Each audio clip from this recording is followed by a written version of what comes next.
Right, greetings folks. White Horse here.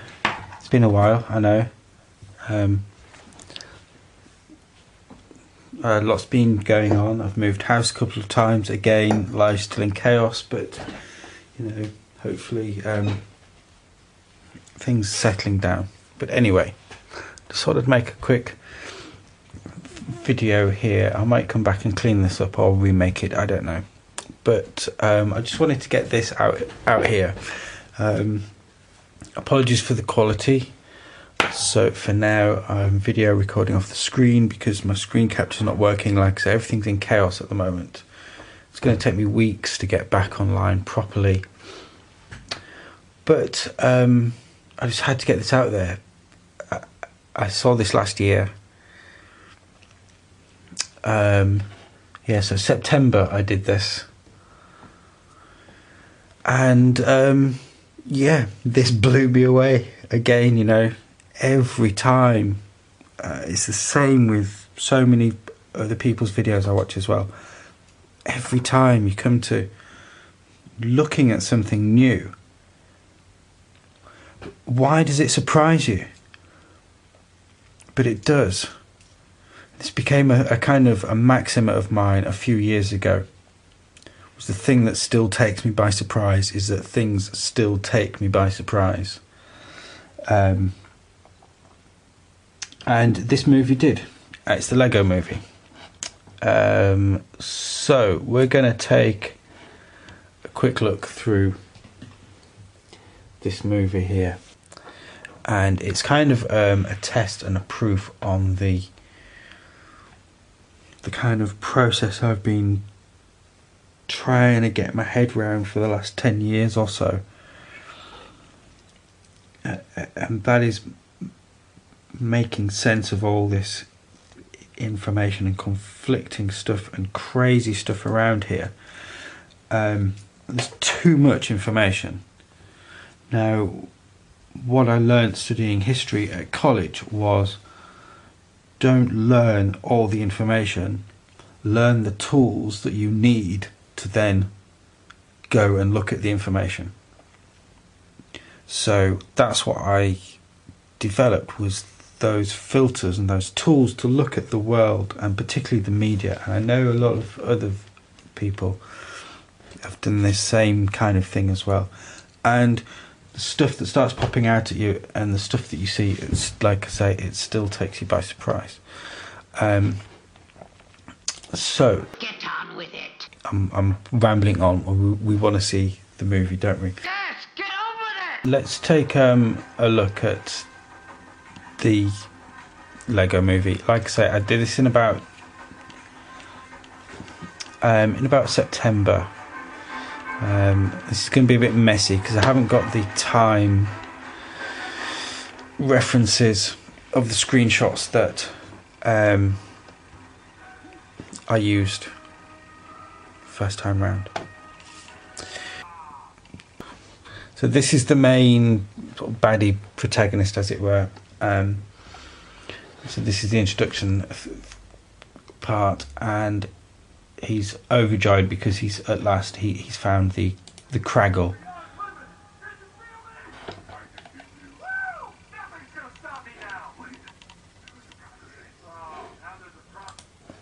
So you see this thing here.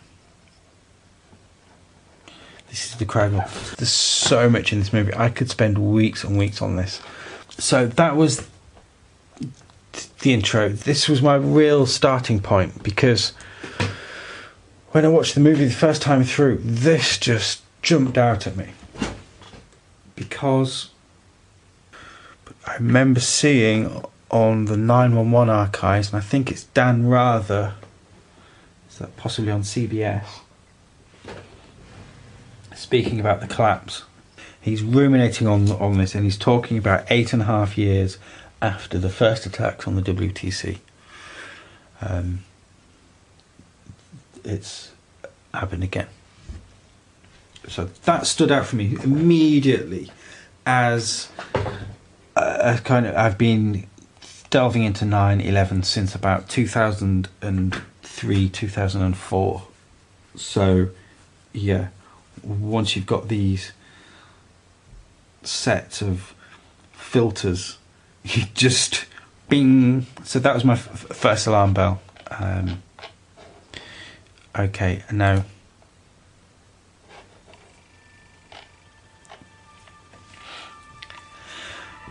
we meet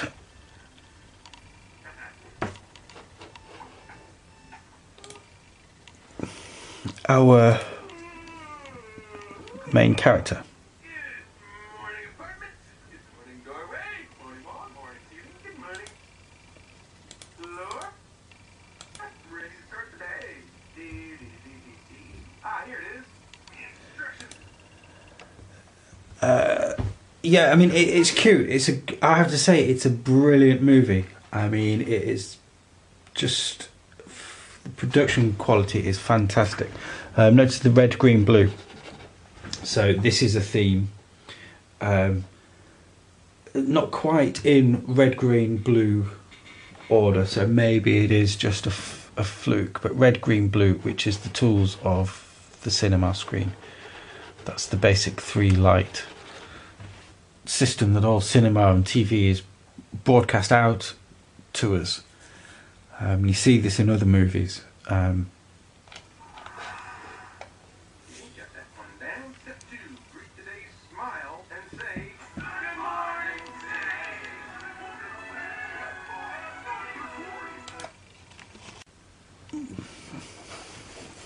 today. Okay, so again, yeah, it might just be me, and I've been pulled up on my dirty mind before, but you know, we all know Hollywood and the media are obsessed with sex. But just check this out. This is the shower. And always be sure to keep the soap out of your ass. Now I know he's saying always be sure to keep the soap out of your eyes, but let's just listen to that again. Shower. And always be sure to keep the soap out of your ass. It's ambiguous enough, isn't it? You know. Anyway, this again, that was the there's a popular band. I mean, it's the Beatles if it's anything.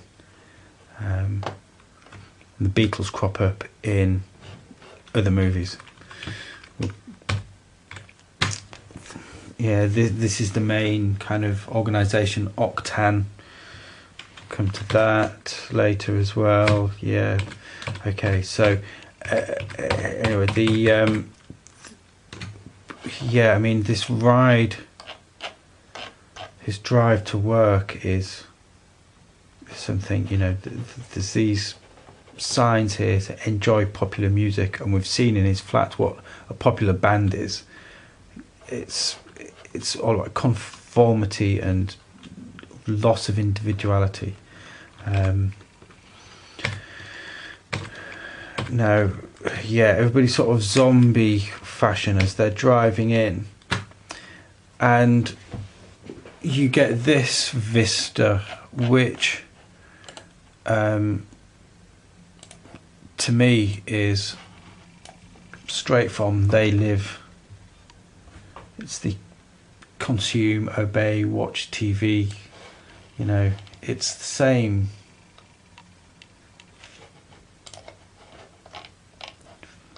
Let's see those two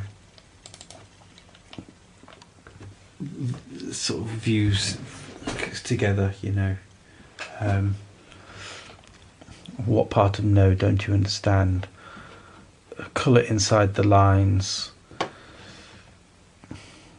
Following rules, you know, it's all from They Obey.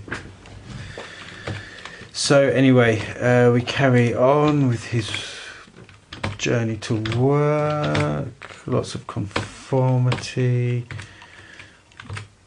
Coffee, there's something weird about the coffee, but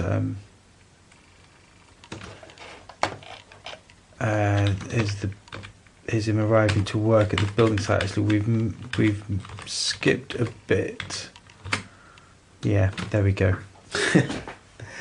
That's the bit we skipped. on his drive to work, that's what our character goes past. So basically, well, let's watch it. Where are we? 5. Let's watch it from about here. Always use the turn signal. Park between the lines. Yes. Drop off dry cleaning before noon. So yeah, did you see that? Always use the turn signal. Park between the lines. And yeah, you know, the zombification, the conformity, and there we have, again, it's something I've made posts about before, and I'll have to make another video about, but that is the visual pyramids made out of a rectangle. You see it in formal gardens all across Renaissance Europe. These formal gardens with these long rectangular thingies with a house at the end. It's forming the same kind of visual pyramid as this. And these pyramids have their visual pyramids, but because it's a rectangle and it stops at the end, it has a missing capstone. We all know that image. And here the capstone's been replaced by this cube, the circle in the which is a kind of, it's like a mega Lego brick. It's a Lego brick made out of Lego bricks. A meta brick, a multi brick. A fascist brick, you know, represents all these people joined together. And here are also the 2 towers, 2 pillars representing Boaz and Joachim, standing guard either side of the pyramid. Yeah, just startling, and you know, like we did, kind of blink and you'll miss it. So anyway, let's go on to the journey to work, and here's the building site.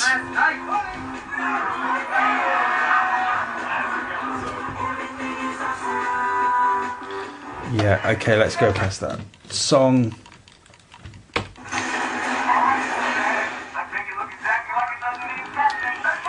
Okay, so what we see here is this. Okay, so this is where he works, the construction site. Now, first thing is, sure, and I know we're immersed in a world of make believe, and it's a city. It's a Lego city, and sure, it's a facsimile. It's a simulacrum of a city. So it still doesn't explain as to why for Lego buildings they need deep foundations. You know, surely Lego buildings, you just build them on the top. Right. But anyway, this is the World Trade Center during its construction, the first phases of the construction. And here's I believe it's a Tycho Brahe crater, isn't it? The 2001 monolith site.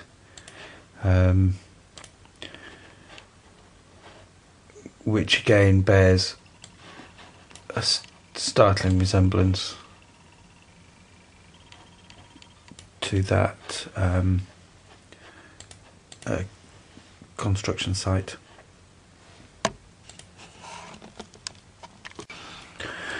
Right, okay. Let's move on.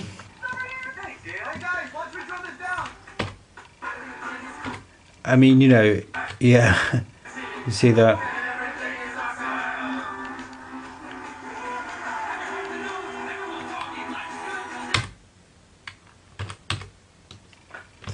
Yeah, so let's just check out that again. I mean, like I said, I can't praise this film enough. If you know, I just wish this world was straightforward and we could just enjoy these things for the face value they are, because this is just I loved Lego when I was a kid. I've waited 30 years for something to look like the toy that I played with, and it looks like you can reach into the screen and play with this stuff, and yet I've gone through it, and according to the canon of knowledge, if you can call it that, that I've gathered over the last 10 years and before, but sort of consciously for 10 years, this is deeply evil stuff. And we'll see some more of that later. But you know, so bear in mind that 2001 is a film about the cinema. You sat in the cinema watching a film about space. You think you're watching a film about spaceships. You're watching a film about how the cinema is the tool that is used to program you and enslave you. And you're sat in the cinema watching that. And it's the same with this movie. You're sat in the cinema and they show you this. I mean, and then, you know, that's replaced by bingo, slap center screen, and it might be just a pure coincidence. There's a, you know, triangle, pyramid, if you want to call it that. But this is a CGI movie. You know, the crane has not swung that into position by accident, and the cameras just happened to see that. This is highly deliberated stuff. You know, this is CGI movie. Anyway, right, yes. So anyway, yeah. So we get the I've Got My Eye on You, followed by the central triangle, bang, slap in the middle, followed by the camera, which just hammers down that message of I've got my eye on you.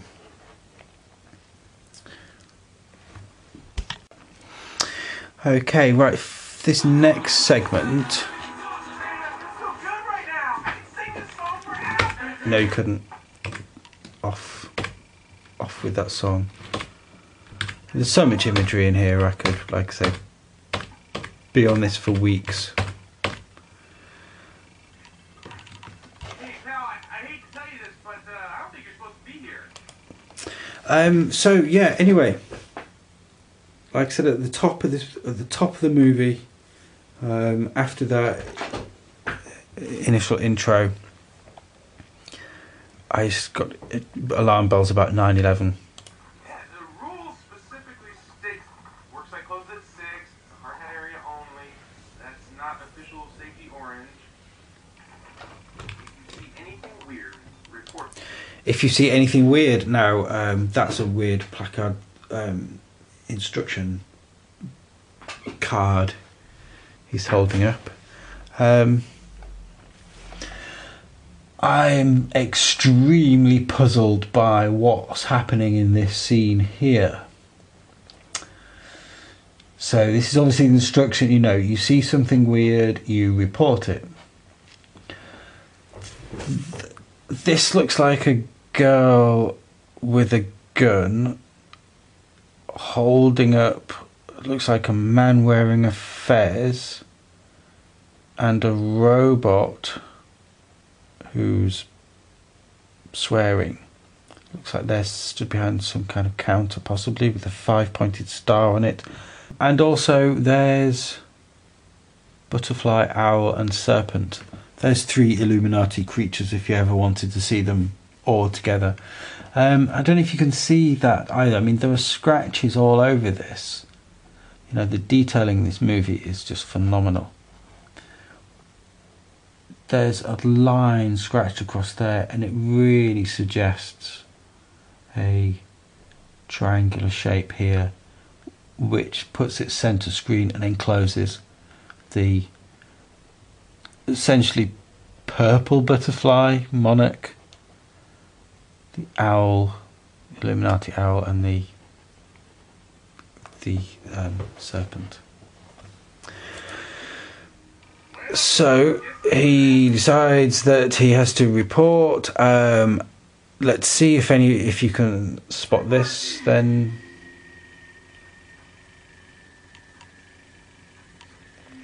Yeah, just hammer it home, you know. There it is on that phone, and it's on screen for a fair bit of time for the audience, really. There, you know, once you see it and you think, yeah, you know, we've got a 9/11 reference here. It's like neuro-linguistic programming. Remind the audience about 9/11. Do not let them forget about it. You see, I tell you, this movie is all about 9/11. Also, check his jersey here as we get a close-up of the high vis. We've basically got suggestive of two upside down crosses and an upside down pyramid.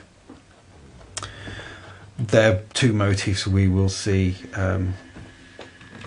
later on in this movie as well. Yeah, he falls down this hole again. There's probably stuff there I just can't be bothered to look for.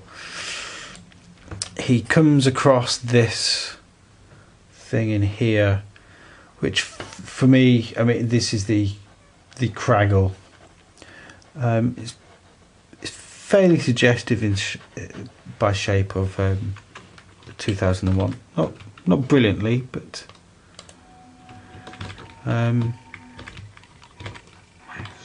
it does have a similar effect. Don't touch strange objects, that said. So when he touches this, get very much a 2001 style graphics.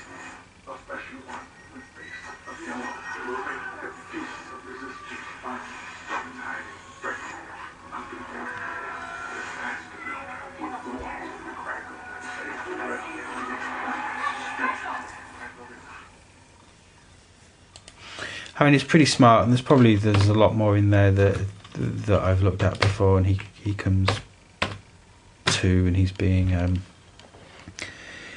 interrogated by this guy, who's the good cop, bad cop character. He's a kind of Janus character. Yes, but we're not done yet. Hi, buddy. I'm your friendly neighborhood police officer. Would you like a glass of water? Yeah, actually. Too bad. So you see the way that character is good cop, bad cop. So here, while he's being interrogated, the copper policeman tells Emmett about the evil nature of Octan. So he's basically revealing what all the plans are, because Emmett's been caught there red-handed with the piece de resistance, that's what that's called, stuck to his back, and they won't buy his story that it's just a fluke. So he explains that Octan is completely evil. That thing on your back just 3 days before President Business is going to use the Crackle to end the world. So he's like, you know, there's 3 days, the 3-day motif. There for you as well. Let's just see that again. On your back just 3 days before President Business is going to use the Crackle to end the world. President? So that's the three, you know, it's always 3 days, very significant. So because of that, they kind of tip their hand. And this is Emmett's reaction. Business is going to end the world? But he's such a good guy. And Octan, they make good stuff. Music, dairy products, coffee, TV shows, surveillance systems, all history books, voting machines. Wait a minute. Yeah, so that's completely blatantly in your face there. You know, Emmett's just like, well, you know, Octan, they cannot be evil. How can they be evil? Because... Make good stuff. Music, dairy products, coffee, TV shows, surveillance systems, all history books, voting machines. Wait. Yeah, so, you know, it's not being subtle here, this movie. It's telling you everything you need to know. Come on, you can't be this stupid. Yeah, precisely. They show clips of his work friends. That guy's not a criminal mastermind. See? Yeah, you know, he's kind of an average, normal kind of guy. Drinking coffee. You know, he's not like normal like us. Drinking coffee. He's not that special. Wait, I'm so confused. Who are we talking about? Wait, does he work with us? Look at Randy. He likes sauce. That's something. Yeah, he likes sausage. Randy likes sausage. When you say Harry, I go. When you say the other guy, I go. I know that guy, but I know like Zippy Zap about him. You know, he's just sort of a Coffee guy. So anyway, yeah, what this scene does for me is it's against the Big Brother nature. They go around lots of people in Emmett's life. Get a kind of vox pops on Emmett. Everybody sort of speaks to the camera about him. So we're back to Big Brother, particularly Truman Show. You know, when that happens a few times in Truman Show, people sit and they talk to the camera about Truman and about what they think. So yeah, There you go. Take him to the melting chamber. what? so he's about to get melted down, and What did he just say? he gets rescued by this girl. So she's rescued Emmett from the authorities. Here's an upside down pyramid with an eye motif in the middle of it, if you want to see that there. You know.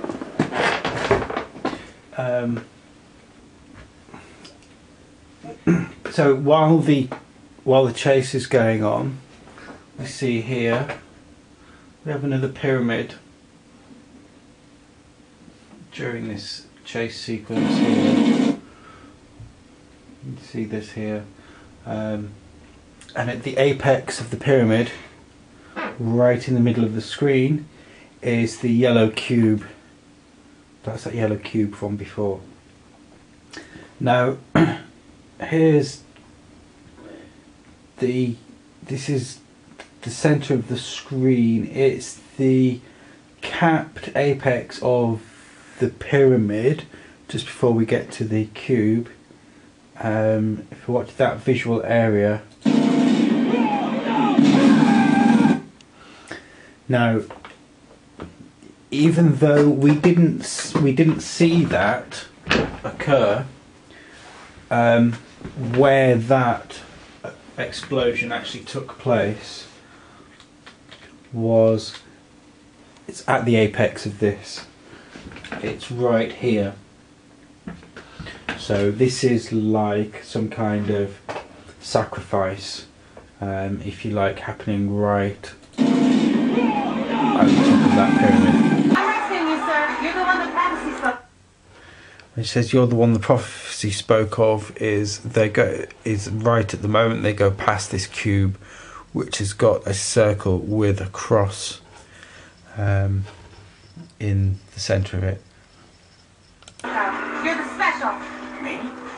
They head for the city limits. They're heading for a secret tunnel, she shows. Secret tunnel! So this is the city limits, and here is the edge of the world. City limits. Let's just head to the tunnel. So here's Truman Show again. Here's the door in the side of the world, basically. But unlike Truman Show when it was cloudy, this is a starry sky.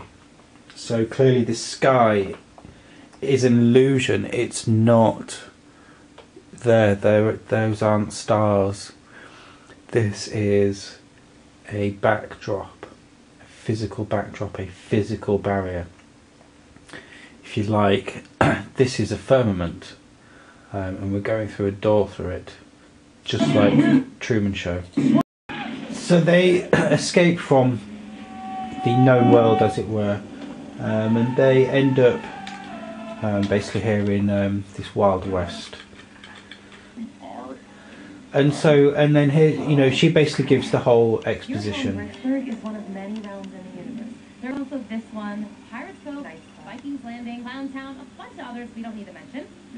For business, or so I mean that you can barely, you can't really blame them for absolute blatant product placement there. I mean, it's their own movie and their own product, so fair enough. And some of them they haven't even bothered to kind of dress up at all. It looks like they've taken the original artwork and remastered it, as it were, and some of them they even just left the name on, but we can forgive them for that. you think you know him, President Business. Giovanni. At one point, President Business obviously takes over the world. President Business was confused by all the chaos, so he erected walls between the worlds and became obsessed. And so there's all your maps, and up here, I don't know if you can see it, there's an island there which is Atlantis. So these are all the Lego worlds. Love everyone in this room. Hey guys, great job on the radio station. Thank you, sir. We love listening to this song over and over again. Keep it up, guys. So they're playing the same song. Hilarious. That never gets old. It does not.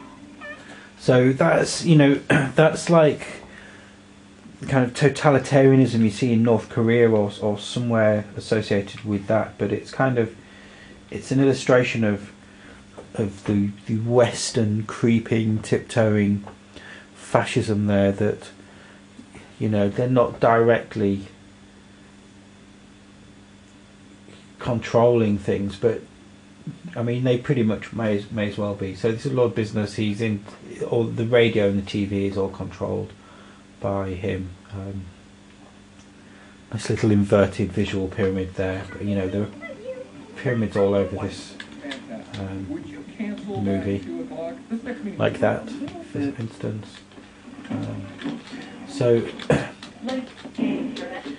he has a meeting here with good cop, bad cop.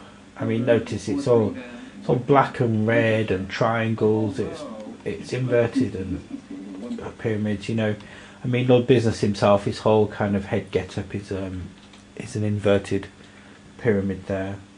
Thing that can ruin my plans. The one thing that I have to standing close to.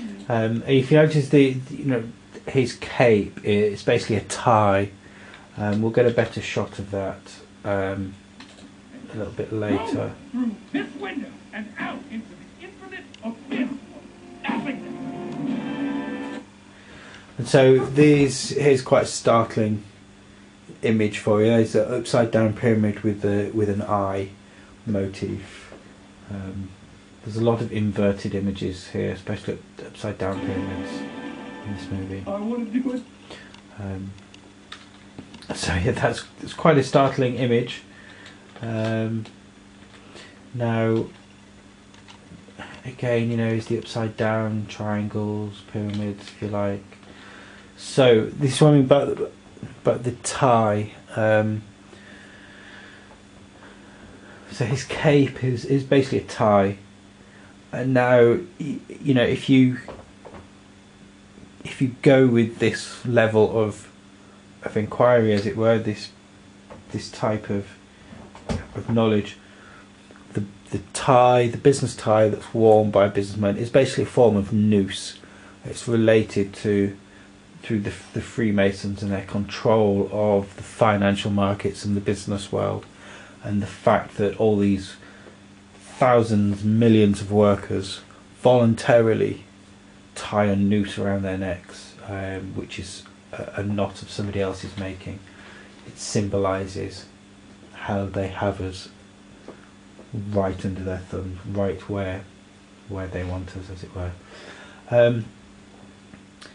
And this is the the money shot of the whole movie. So we've seen a couple of glimpses of the Craggle earlier on in the movie, and you might have noted that. And this is the Craggle here. Notice also we're seeing this on a TV screen as well, back to like 2001, and how the cinema is sort of reflecting itself back at you. You're watching a screen on a screen, and normally you don't register that. But anyway, the Craggle, and the couple of times we've seen it before now in this movie, the first thing I've noted really is how similar it looks to the Ark, to the container, the box, the Ark of the Covenant. So when this came on, and I was watching this scene unfold, thinking, okay, here's the Ark that they're carrying in. Are they carrying this Ark into a sacrifice here? The Ark there it's emitting light into the shape of an upside down crucifix. This is just an incredible picture. So in here you've got an upside down crucifix. You've also got Baphomet here. You've got a diamond at the top. This isosceles triangle, which we'll come to later as well, and you've also got the 5-pointed star there. But also these things which look like candles around, and here's the Ark in the middle with the cross around it. Now we'll examine this a little bit deeper shortly, but let's just go on a little bit. Permanently. Behold, the most powerful. So here they're opening the Craggle, bearing in mind that and this was the first time I viewed this movie. I'd never seen it before. I'm watching this for the first time, and I'm just thinking, this is the Ark of the Covenant being represented here in this movie, and as you'll see, Of all the relics, the Craggle! the Craggle, otherwise known as the Ark, A-R-K. So that's pretty clear to me that this is representing the Ark. And it looks very much like they have pretty much sacrificed the Ark to some kind of altar to Baphomet here. It's pretty remarkable. So there's the Ark, A-R-K.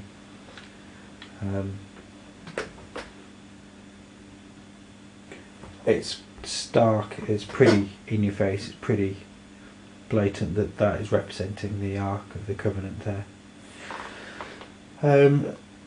So yeah, you know, just the first time I watched this movie, and I'm thinking in my head, this is the Ark, and then they revealed this shot. It just blew me away. Absolutely blew me away. Now, if we take a look, a closer look at this picture, what we want to sort of focus on is the geometry of this picture. So we're looking at the top bit here, which is a diamond shape, and it's intersected by this triangle here. It's got two equal sides. There's also the potential to draw a 5-pointed star surrounding the arc here as well. There's also the feature of a face inside this diamond.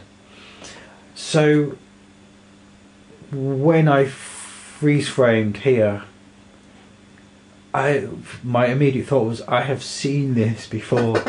You know, this motif, this arrangement of particularly the triangle and diamond, I've seen this before. And the first place that I remembered seeing it was on the street plan of Paris. So up here, I believe this isn't far from the Champ de Mars, which is here. So the Eiffel Tower, I believe, is right here up in this corner. And what you have here is the diamond. There's these round features in here, and here's the triangle. So that layout stood out for me because I've seen this before and I've looked into this before because of the links through the French Revolution, and in this picture basically contained all the elements of the design, the sigil of the Grand Order of the Orient of France, which was created by the Duke d'Orléans, who was the one major aristocrat who survived the French Revolution the entire way through, intact. Not only intact, but in power after the revolution, and also able to influence the American Revolution as well. And his blueprint is all over this street plan. There's the initials down the middle, the G, O and F. There's the open compass. This street bit here represents the hammer on one side. Here, instead of the actual design of the caducees, this is a medical hospital, which is what the caducees represents. So, you know, this is all about the Grand Order of the Orient of France. You can also see this layout in the street plan of Washington. Same kind of layout. So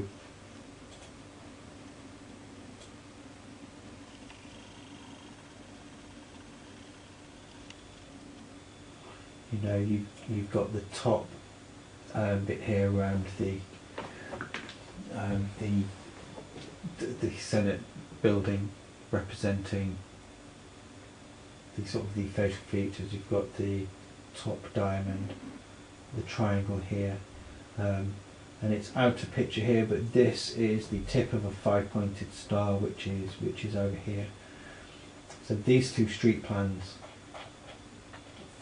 very much contain very similar elements, and like I said, this street plan in particular has all the elements of the Grand Orient of France.